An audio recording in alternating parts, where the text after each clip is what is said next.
ओम नमः शिवाय। श्री शिवाय नमस्तुभ्यम। आप सभी का बानी भक्ति चैनल पर बहुत बहुत स्वागत है। आज की वीडियो में हम रुद्र संहिता के अंतर्गत पार्वती खंड में निम्न अध्यायों का अध्ययन करेंगे, जिसमें वर यात्रा, देवता और पर्वतों का मिलाप, शिव जी की अनुपम लीला, शिव के सुंदर स्वरूप का दर्शन, वर आगमन का वर्णन। तो चलिए शुरू करते हैं आज की वीडियो। वर यात्रा। महादेव जी ने अपने नंदीश्वर इत्यादि गणों को चलने की आज्ञा दी और कुछ के वहां रक्षा के लिए ठहरा दिया। उस समय गणों के स्वामी असंख्य गणों को साथ लेकर चले। कटाक्ष के साथ 10 करोड़ और विकृत के साथ 8 करोड़ तथा विश्रंभ के साथ 8 करोड़ गण चले। विष्णु भगवान अपने वाहन गरुड़ पर चढ़कर बारात के मध्य में चलने लगे। ब्रह्मा जी भी वेद पुराण आदि धारण कर सनक तथा प्रजापतियों के साथ चलने लगे। शिव जी के साथ चंडी देवी, उनकी बहन बनक सिर पर स्वर्ण का कलश लेकर अपने परिवार के साथ चलने लगी। वह भी विलक्षण चरित्र करती हुई सब गणों को आगे करके चलने लगी। भगवान शंकर ने विष्णु जी की सलाह पर नारद जी को हिमाचल के पास भेजा। नारद जी ने हिमाचल के यहाँ पहुंचकर विश्वकर्मा द्वारा निर्मित मंडप को देखा। उसे देखकर नारद जी अपनी सुध बुध खो बैठे। वहां पर हिमाचल के पुत्र मैनाक के साथ नारद जी बारात की अगवानी करने के लिए आए। नारद जी मंडप की विचित्रता और मायापूर्ण रचना का वर्णन करने लगे। इंद्र डरने लगे कि मैंने त्वेष्टा के पुत्र को मार दिया था तथा पर्वतों के पंख काट दिए थे। इंद्र सोचने लगे कि मेरे ऊपर कोई बदले की भावना से प्रहार न कर दे। विष्णु जी ने इंद्र का डर दूर करते हुए कहा, शंकर जी के साथ होने से हमें हिमाचल की माया का कोई डर नहीं है। तब हिमाचल के पुत्रों को आगे करके सभी देवता भगवान शंकर के साथ हिमाचल के यहाँ पहुँचे। देवता और पर्वतों का मिलाप। बारात के आने पर हिमाचल पर्वतों को साथ लेकर अगवानी के लिए आए। बारात की भव्यता को देखकर हिमाचल आश्चर्यचकित रह गए। जिस तरह पूर्व और पश्चिम के समुद्र आपस में मिलते हैं, उसी तरह पर्वत और देवता आपस में मिले। भगवान शिव जी की आज्ञा से सभी को उचित स्थानों पर ठहराया गया। इसके पश्चात हिमाचल ने अपने पुत्रों को भेजकर शिव जी को मिलने की इच्छा से बुलाया। इस पर शिव जी सभी देवताओं को साथ लेकर सज धज कर मिलने के लिए गए। मैना ने भी शिव जी को देखने की इच्छा जताई। शिव जी की अनुपम लीला। मैना हिमाचल से बोली, मैं शिव जी की अनुपम छटा को देखना चाहती हूँ और उनका रंग रूप कैसा है। इधर भगवान शंकर मैना की इच्छा को जान गए। देवगणों से सुसज्जित बारात आगे चल रही थी। उसमें अप्सराएं आदि नृत्य कर रही थीं। मैना ने विष्णु को देखकर नारद से पूछा, क्या ये ही शिव जी हैं? नारद जी ने पीछे आती हुई भूतों और गणों की टोली में भगवान शिव जी को मैना को दिखाया।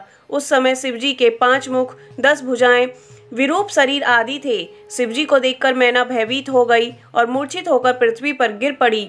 मैना को मूर्छित देखकर अनेक दासियां दौड़कर आईं और अनेक उपचार करने लगीं। होश आने पर वे रोने लगीं और अपने पुत्रों और पुत्रियों नारद, सप्तऋषि आदि की निंदा करने लगी, क्योंकि उन्होंने ही पार्वती को शिव प्राप्त करने के लिए उकसाया था। मैना बोली, अब मैं क्या करूं? मुझे यह कौन सा दुख का फल प्राप्त हुआ है? लोग मुझे क्या कहेंगे? मैंने किसको कन्या सौंप दी? तब नारद जी ने मैना को समझाया कि तुमने शिव जी का स्वरूप ही देखा कहाँ है। तुमने जो देखा था वह तो उनकी लीला मात्र है, इसलिए तुम क्रोध को छोड़कर कार्य प्रारंभ करो।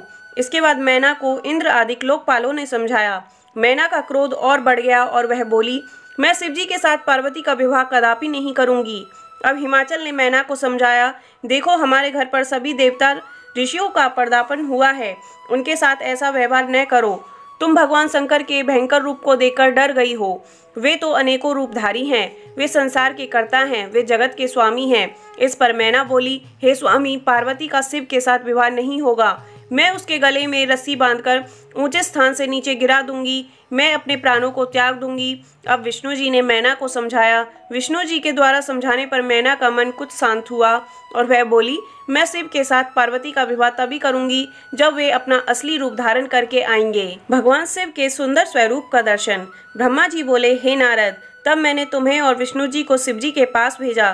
तुम दोनों के द्वारा भांति भांति से शिव जी की स्तुति करने पर उन्होंने अपना अद्भुत और सुंदर रूप ग्रहण किया।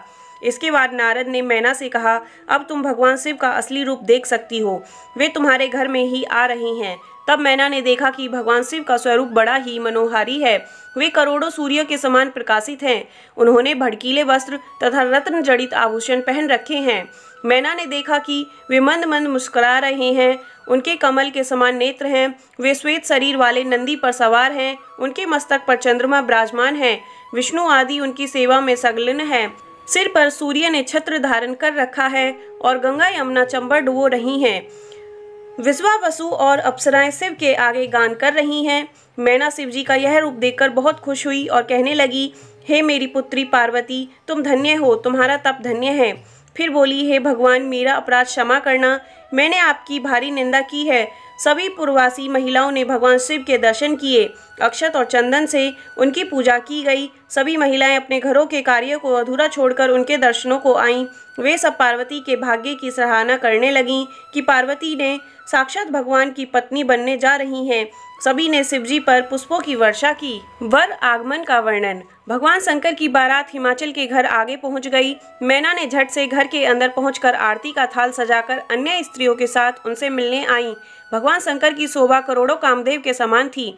वे सुंदर श्वेत वर्ण त्रिनेत्रधारी थे। सुगंधित मालती के पुष्पों की माला धारण किए, रत्न जड़ित मुकुट पहने, मणि जड़ित कड़े हाथों में धारण किए तथा रत्न जड़ित स्वर्ण के आभूषण पहने हुए, विविध प्रकार के विचित्र चमकीले वस्त्र पहने हुए, चंदन अगर कस्तूरी से सुगंधित तरुण और रूपधारी, मंद मंद मुस्कान करते हुए सर्वांग सुंदर भगवान शंकर के इस प्रकार नैना ने दर्शन किए। मैना की प्रसन्नता का कोई ठिकाना न रहा। मैना ने प्रेम पूर्वक उनकी आरती उतारी। उसके पश्चात पार्वती श्रृंगार से युक्त होकर कुल देवताओं का पूजन करने के लिए निकली। इधर हिमाचल ने भगवान शंकर का वेद की रीति के अनुसार उपवीत संस्कार करवाया। फिर माता पार्वती को वैदिक रीति से स्नान कराया गया तथा शिवजी द्वारा प्रदान किए गए वस्त्रों और आभूषणों को पहनाया गया। इसके पश्चात कुल गुरु गर्भाचार्य ने हिमाचल से कहा, हे पर्वतराज, लग्न का समय निकट है, अब भगवान शंकर को बुलाया जाए। तब ब्राह्मणों तथा हिमाचल के पुत्रों व सगे संबंधियों ने भगवान शंकर और विष्णु आदि देवताओं से कन्यादान के लिए पधारने को कहा। तब सभी देवता के साथ भगवान शंकर नंदी पर सवार होकर हिमाचल के घर को चल पड़े। पार्वती की माता मैना स्वर्ण कलश लिए हिमाचल की बाई ओर आकर बैठ गईं। तब हिमाचल ने शिवजी से कहा, भगवान, आप अपना गोत्र, प्रवर, कुल, नाम, वेद, शाखा आदि का उच्चारण करके ब्राह्मणों को बताएं। यह सुनकर नारद जी ने वीणा की झनकार करके हिमाचल से कहा, इनका कुल, गोत्र आदि क्या पूछते हो? ये तो जगत के पिता हैं, कर्ता हैं। इनका कुल व गोत्र तो नाद ही है। शिव स्वयं नादमय है और नाद स्वयं शिवमय है। इन दोनों में कोई अंतर नहीं है। इस पर हिमाचल आश्चर्यचकित रह गए। इधर देवता व ऋषि भगवान शिव की जय जयकार करने लगे। इसके पश्चात संकल्प पूर्वक हिमाचल बोले, हे समस्त संसार के ईश्वर भगवान शंकर, मैं आपको अपनी पुत्री का कन्यादान करता हूँ। आप इसे अपनी धर्म पत्नी के रूप में स्वीकार करें। इस प्रकार कहकर जल सहित कन्या का हाथ भगवान शंकर के हाथ में दे दिया। आकाश में जय जयकार की गूंज होने लगी। अप्सराएं नाचने लगी। हिमाचल ने रत्न, आभूषण, गौरें, दासियां, हाथी, रथ आदि वस्तुएं दहेज में प्रदान की। सब मुनिजन और देवता शिव पार्वती का अभिनंदन करने लगे। बोलिए भगवान शिव की जय। श्री शिवाय नमस्तोभ्यम। आज की वीडियो देखने के लिए आप सभी का धन्यवाद। वीडियो अच्छी लगी हो तो इसे लाइक करें, ज़्यादा से ज़्यादा शेयर करें और चैनल पर नए हैं तो चैनल को सब्सक्राइब करें। ओम नमः शिवाय। श्री शिवाय नमस्तोभ्यम।